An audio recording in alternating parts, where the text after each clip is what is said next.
Hey everybody, Aaron Mac BS Detector here. So I spent probably I don't know, 2-3 hours today reading and rereading and re-recording because my phone would run out of space. So I would get interrupted in my reading of this book, and then I would go back, start all over, and then it would stop in the middle and tell me I didn't have any more space left. So then I finally sit here for 45 minutes because that's the time that I figure, most people want to sit. I'm not going to do some 3-hour video just reading this book in its entirety, which maybe I should, I don't know. But I find it very interesting that YouTube is not allowing me to upload this. And it's probably because of the amount of times that I've used the word Zionism. So what we're going to do here is we're going to reread this and we're going to insert substitute words because that's the only way that I know how to get around the algo. I mean, I was just watching a fellow Jesus believer who he's an Asian guy, and I don't know what his name is, and I cannot stop the video to look it up right now. However, I'm sorry, my nose is so itchy right now, and I don't know why. I feel like I have like a piece of fuzz or something. Anyways, he was bleeping out the word juice, and I mean, this is crazy on this app now, because we know who it's owned by, we know who it's run by, and I'm well aware that I'm making myself a target by even trying to expose this stuff, but you got to stand for something, and I'm so sick of the BS, which is why I started this channel in the first place. Aaron Mac, BS Detector, okay? That's what I'm here trying to do. And I've also noticed that the analytics on my channel is all men 50 and over. Where's my young people at? Where's my girls at? I mean, I love you men for watching my videos, but this is an important message I'm trying to get out here, and I feel like more people need to hear it. So anyways, we're going to start again for the 5th time reading an obscene act, okay? This was written by a guy named Leonard Garment. My delegation has read the new proposal before us. It is unusually straightforward. It asks to determine, quote, that Zionism is a form of racism and racial discrimination, end quote. I don't even know how to cover up some of these. I guess we could say spatial discrimination. I don't know. Anyways, as simple as this language is, we are concerned that what may not be fully understood is that this resolution asks us to commit one of the most grievous errors in the 30-year life of this organization.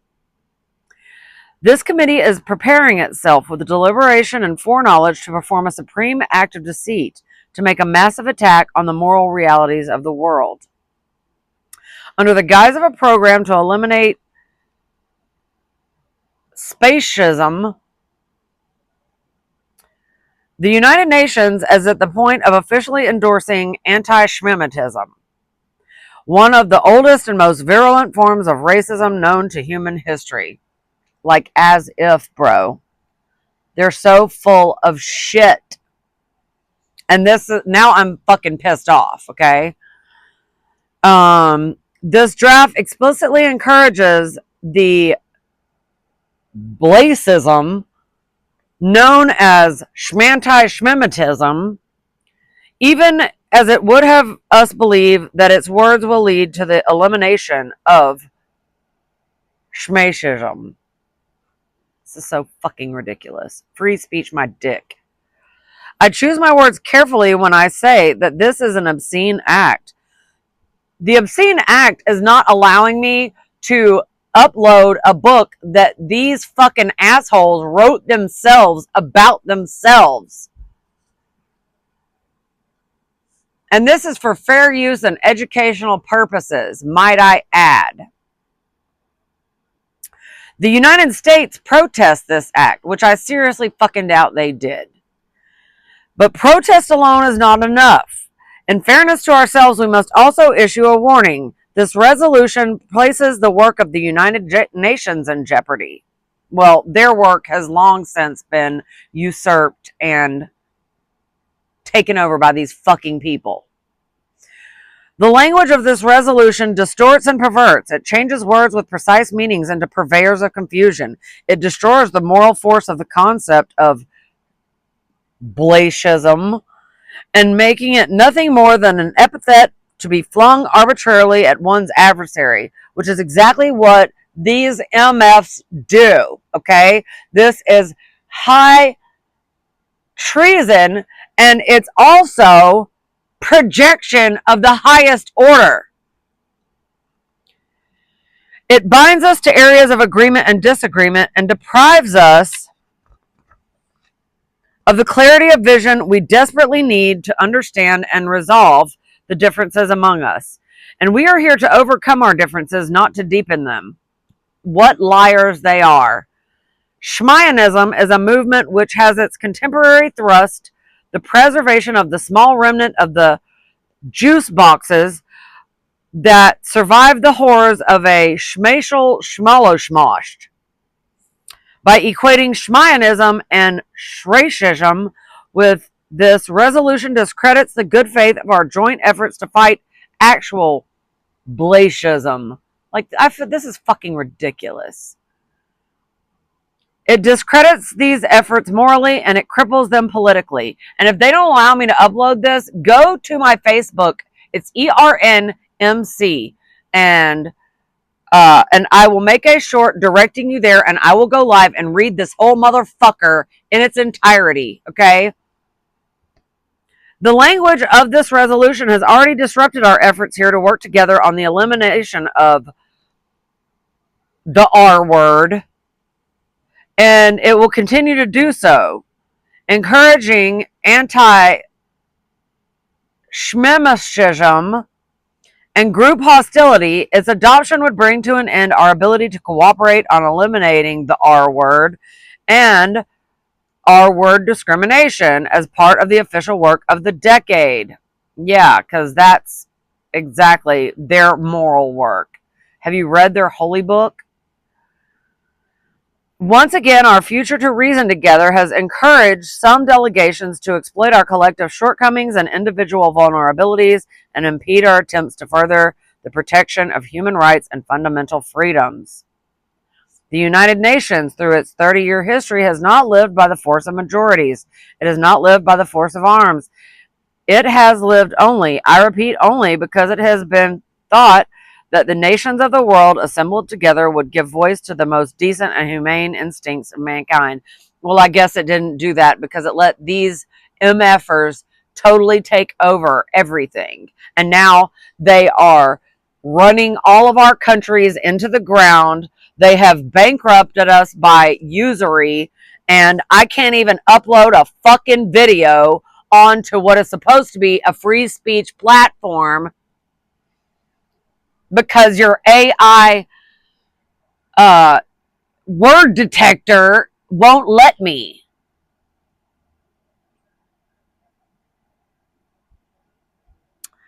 From this thought has come the moral authority of the United Nations, and from this thought its influence upon human affairs. The fact that these people have the nerve to talk about morality at all is like insane. It's fucking insane. Actions like this do not go unnoticed. I think that's a veiled threat. They do not succeed without consequences. That's definitely a veiled threat. Many of which, while only imperfectly perceived at the time, soon become an ineradicable part of a new, regrettable reality. Let us make no mistake. At risk today is the moral authority which the United Nations only ultimate claim for the support of our peoples. which is the juice boxes. Weizmann Meets Faisal by Chaim Weizmann. In the thoughtful declaration which the United States delegates made before this committee, attention is drawn to the achievement by many Arab peoples of their independence in wide areas. It is appropriate that the question should be viewed in the context of relative equity, not equality, equity. They want equal outcomes, not equal opportunities.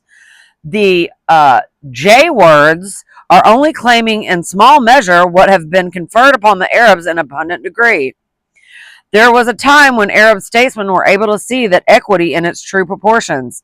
That was when the eminent leader and liberator of the Arabs, Emir Faisal, later king of Iraq, made a treaty with me, declaring that if the rest of Arab Asia were free, the Arabs would concede that the Jays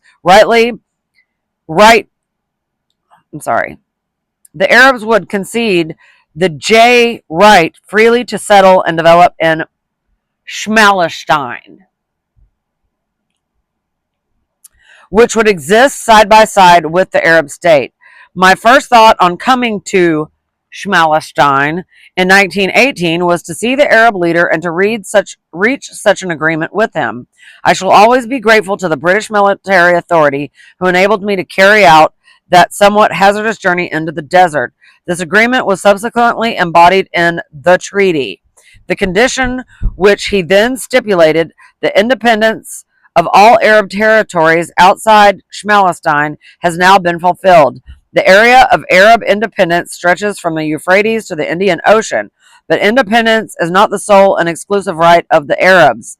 We Jays also have an equal claim to it. This assembly cannot possibly decree that the desire of the Arabs to possess an eighth state must obliterate the right of the Jays to possess a single corner where they can live in an independent national existence in a land from which they sent a message which became the basis of human civilization. Bull fucking shit. My bullshit detector meter is going wah, wah, wah. They act like they invented everything.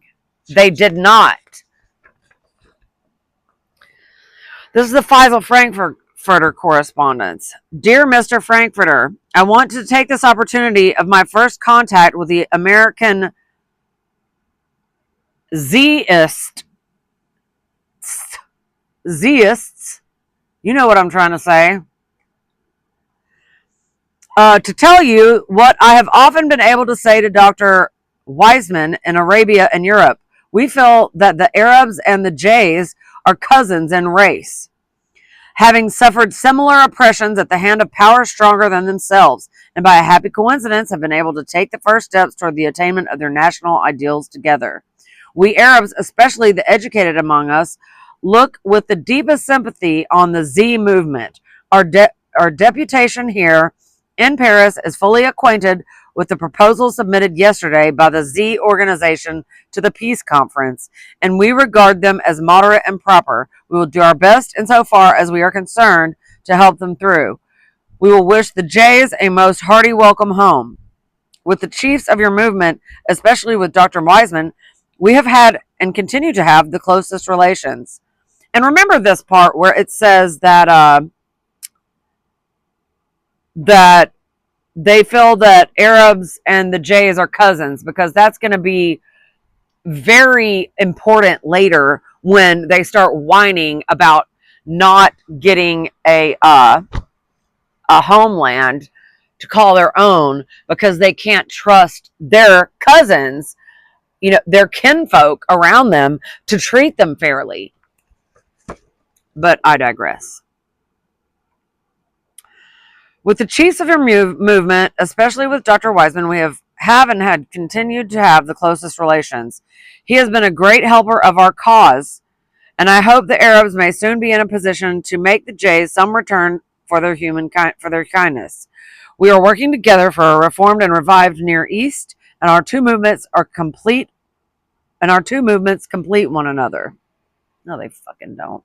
This is a bunch of damn lies. This whole book is nothing but lies. And that's why I think that they don't want me to read it, because it's exposing what liars they were in 1975. Okay?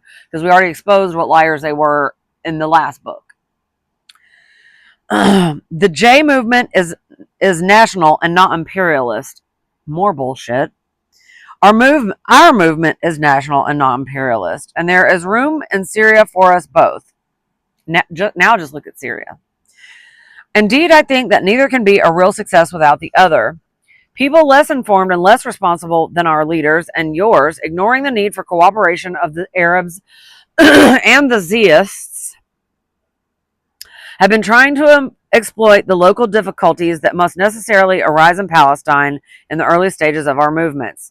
Some of them have, I'm afraid, misrepresented your aims to the Arab peasantry and our aims to the J peasantry, with the result that interested parties have been able to make capital out of what they call our differences. I wish to give you my firm conviction that these differences are not on questions of principle, but on matters of detail, such as must inevitably occur in every contact of neighboring peoples, and as are easily adjusted by mutual goodwill. Indeed, nearly all of them will disappear with full knowledge. I look forward, and my people with me look forward to a future in which we will help you and you will help us, so that the countries in which we are mutually interested may once again take their places in the community of civilized peoples of the world. Believe me, yours sincerely, Faisal. Royal Highness, allow me, on behalf of the Z organization, to acknowledge your recent letter with deep appreciation. Those of us who come from the United States have already been gratified by the friendly relations and the active cooperation maintained between you and the Z leaders, particularly Dr. Wiseman. We knew could not be otherwise. We knew that the aspirations of the Arab and the J peoples were parallel, that each aspired to reestablish its nationality in its own homeland, each making its own distinctive contribution to civilization, each seeking its own peaceful mode of life. The Z leaders and the J people for whom they speak have watched with satisfaction the spiritual vigor of the Arab movement. Themselves seeking justice, they are anxious that just national aims of the Arab people be confirmed and safeguarded by peace conference. We know from your acts that your past utterances that the Z movement, in other words, the national aims of the J people, had your support and the support of the Arab people for whom you speak. These aims are now before the peace conference as definite proposals by the Z organization. We are happy indeed that you consider these proposals, quote, moderate and proper, end quote, and that we have in you a staunch supporter for their realization. For both the Arab and the J peoples, there are difficulties ahead, difficulties that challenge the united statesmanship of Arab and J leaders. For it is no easy task to rebuild two great civilizations that have been suffering oppression and misrule for centuries. We each have our difficulties. We shall work out as friends who are animated by similar purposes, seeking a free and full development for the two neighboring peoples. The Arabs and the Jays are neighbors in territory. We cannot but live side by side as friends. Very respectfully, His Royal Highness Faisal. Okay, Shmayanism and the Arab world. The Schmalford Declaration was part of a general Middle Eastern policy which strove to satisfy and harmonize the aspirations of the J and Arab nationalism. There was no atmosphere of incompatibility in those days of those concerned with the making of the peace settlement. Some, such as Balfour, regarded a J. Schmalestein as a trivial compensation to be demanded of the Arabs in return for the vast independence which they had gained elsewhere. He hoped that, quote, remembering all that they would not grudge that small notch in what are now Arab territories being given to people who for all these hundreds of years have been separated from it, end quote. For all these years, they were never from there. Lord Milner, considered to be the biblical and international association of Schmalestein, automatically removed it from the scope of full Arab independence. In the House of Lords on 27th June 1923, he said, quote, I'm a strong supporter of pro-Arab policy. I believe in the independence of Arab countries. I look forward to an Arab federation. But Schmalestein never can be regarded as a country on the same footing as other Arab countries. You cannot ignore the fact that this is the cradle of all great religions of the world. It is sacred land to the Arabs, but it is also sacred land to the Jays and the Christians. And the future of Palestine cannot possibly be left to be determined by the temporary impressions and feelings of the Arab majority in the country of the present day, end quote. And that was from the J case, Anglo-American Committee of Inquiry, and town where Jesus wound up. It starts with a J, ends with Salem. Anyways, there are others who regarded the concessions by the Arabs of Zionist claims not as an act of magnanimity or sacrifice, but as one of enlightened self-interest. Sir Mark Sykes, T.E. Lawrence, and the Emir Faisal belonged to this category, and Dr. Wiseman lent them fervent encouragement. Faisal appeared at the peace conference, directly representing the Arabs of Syria, which then included Palestine. Oops, I said the P word. And speaking in the name of his father, who was the sovereign authority in the Arab national movement. Quote, in Schmalestein, the enormous majority of the people are Arabs. The Jays are very close to the Arabs in blood, and there is no conflict between the two races. In principles, we are absolutely at one. Nevertheless, the Arabs cannot risk assuming the responsibility of holding level the scales of the clash of races and religions that have, in this one province, so often involved the world in difficulties. They would wish for the effective superposition of a great trustee, so long as a representative local administration commended itself by actively promoting the material prosperity of the country, end quote. In the official record of the peace conference, the leader of the Arab delegation is quoted as having declared that, quote, Schmalestein, for its universal character, he left on one side for the mutual consideration of all parties interested, with this exception. He asked for the independence of the Arabic areas enumerated in the memorandum, end quote.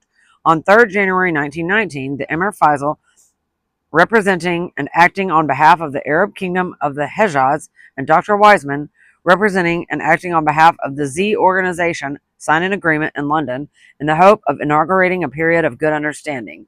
This agreement spoke of cordial cooperation between Arab state and Palestine, of the acceptance by the Arabs of the Schmalford Declaration, and the encouragement of the J-ish immigration to Schmalstein. The Emir added a note of reservation to this effect, quote, if changes are made, I cannot be answerable for failing to carry out this agreement, end quote, because he already knew what double-crossing, backstabbing, two-faced, crossing their finger, cold night of prayer saying at Day of Atonement motherfuckers these people are. Sorry. This note referred to the establishment of Arab sovereignty in Syria and Iraq, as well as the Arabian Peninsula, where it had already been acknowledged. That changes were made on both countries to the detriment of Arab interest was no fault of Wiseman's or of the Jays. Of course not, because nothing's ever their fucking fault. The Royal Commission on Schmalestein, 1936, lucidly summarized the situation thus, quote, if King Hussein and the Emir Faisal secured their big Arab state, they would concede little Schmalestein to the Jays, end quote. See how, like, they're cousins, they're brothers, according to them at the beginning of this thing. And now they're already distrusting that they would be treated fairly by the Arabs. Well, why not? Because it's always, they give themselves away by,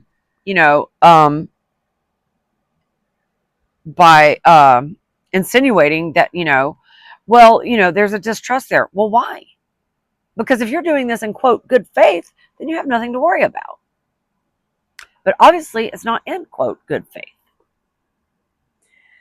In another comment, the Royal Commission points out that the conditions which Faisal hoped would exist in 1922 exist today, now that the independence of all the Arabs outside Schmalestein has been formally recognized and embodied in the structure of international organizations. And highly significant passage in the same report reminds the Arabs how little justified they are in grudging the Jays a fraction of what they claim for themselves. Quote, the fact that the Schmalford Declaration was issued in 1917 in order to enlist Jayish support for the Allies, and the fact that this support was forthcoming are not sufficiently appreciated in Palestine. Whatever. The Arabs do not appear to realize, in the first place, that the present position of the Arab world as a whole is mainly due to the great sacrifices made by the Allied and associated powers in the war, and secondly, that insofar as the Schmalford Declaration helped to bring about the Allies' victory, it helped to bring the emancipation of all the Arab countries from Turkish rule. If the Turks and their German allies had won the war, it is improbable that all Arab countries except Schmalestein would now have become or be about to become independent states. End quote.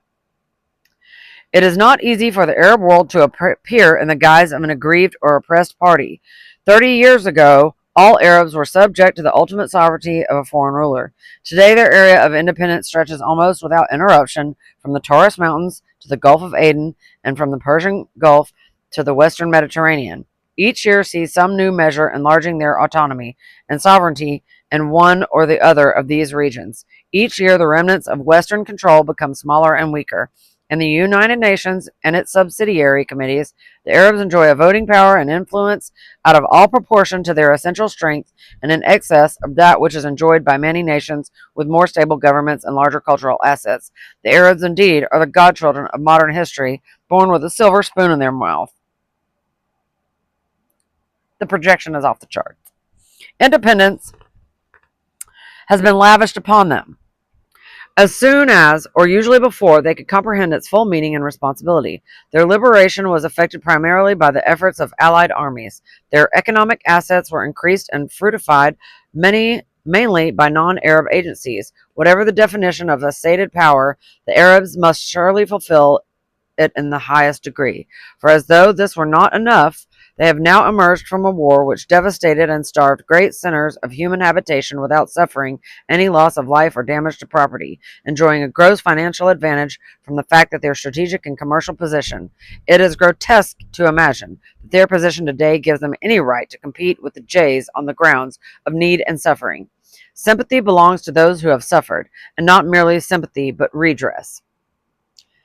These motherfuckers didn't suffer, okay? They have caused all the damn suffering. I'm so sick of this BS. I'm so fucking sick of it.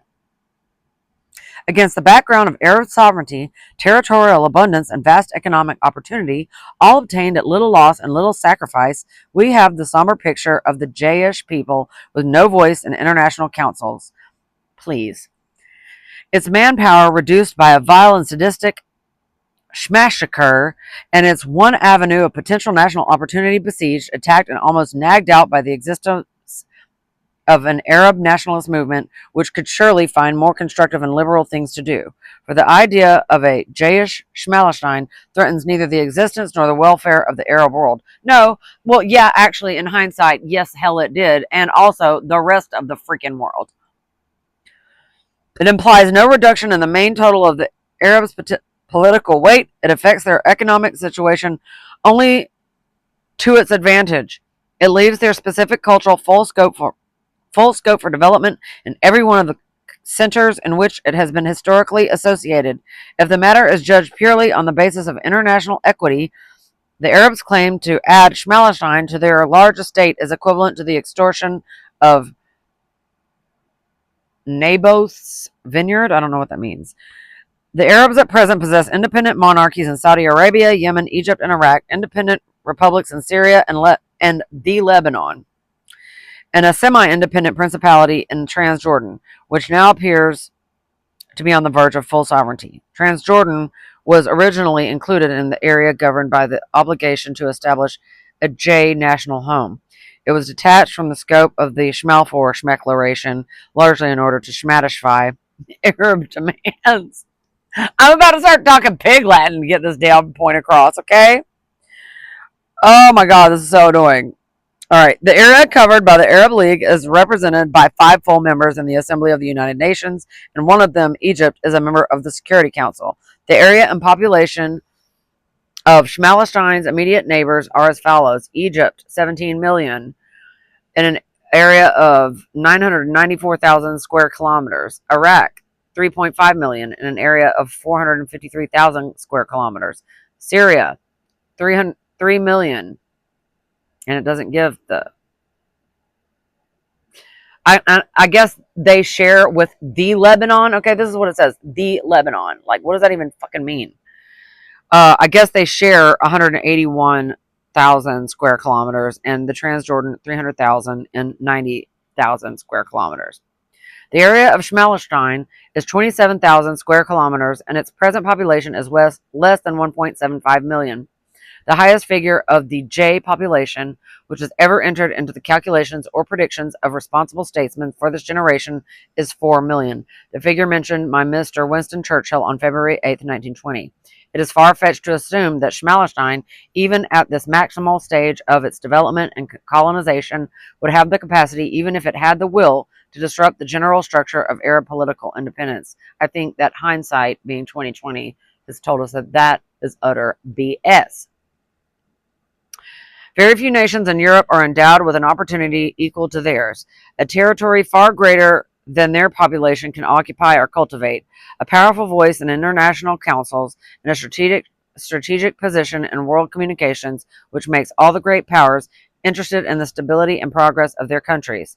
The exclusion of Schmallenstein from the scope of a full Arab independence does little to alter the general picture of Arab predominance along the shores of the eastern Mediterranean and the Indian Ocean. When two parties make a mutually exclusive claim to anything, equity demands that the award should take account of what each already possesses and what each lacks. Justice will be affronted if this criterion is ignored here. So veiled threats, they want communist equity of outcomes and not equality of opportunities. I mean, repugnancy, absolute repugnancy. The establishment of political independence in so many Arab countries is often adduced as a compelling reason for extending it to the Schmallenstein Arabs as well. To accept this contention is to decide that a minority status is inadmissible for any Arab community, but right and proper for every J community. That there exists, in fact, a discrimination between the natural rights of Arabs and Jays, whereby the former must be a majority wherever they live, and the Jays remain a minority in every country, including that designated by international tribunals as the scene of the national home. Assuming majority status and political independence to be the essential basis of national existence, it is not difficult to adjudge which of the two peoples possess it abundantly and which of them lacks it completely. Nor is it the case that the Jays and the Arabs would be equally endangered in their elementary rights by being restricted to the status of the minority community in Schmallenstein. For the Arabs, and the contingency of being a minority there, would still be an integral part of the race exercising unchallenged predominance throughout the entire Middle East. They would be surrounded on all sides by kinsmen enjoying the full panoply of sovereign independence and able to intercede on behalf of their Schmallenstein brethren, either by their own influence or by invoking international support. Thus, their minority status would be formal rather than virtual. It would be impossible for any J authority established in Schmallenstein to show neglect or lack of consideration for the rights of Schmallensteinian Arabs without incurring the immediate and practical displeasure of all their Arab neighbors. And see, they just gave themselves away right there, because in the beginning of this other chapter, it says, they're brothers, they're cousins, they're in this together, bro. But then you see their true intentions come out, because they think that they're not going to be treated fairly by these people. Well, if they are in good faith, why would they not be?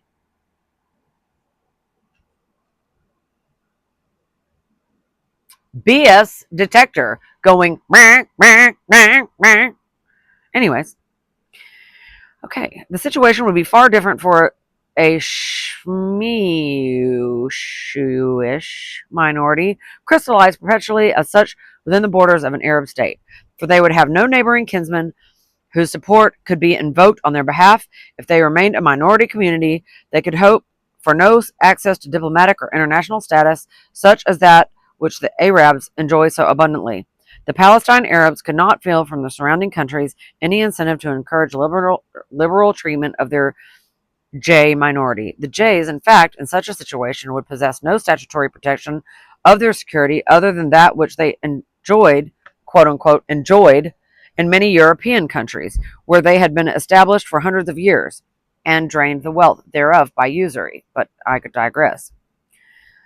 In their national home, as in Eastern and Central Europe, their numbers, opportunities, and prospects of development would depend upon the volition of a power external to themselves, with no prior disposition to look favorably upon J-ish progress. It is sometimes asserted, as in the White Paper of 1939, that the J National Home might find compensation for its minority status by being granted some form of international guarantee, but no judicial rights existing on paper can effectively protect a minority community against measures taken by its own government to restrict or inhibit its liberties. In any case, the system of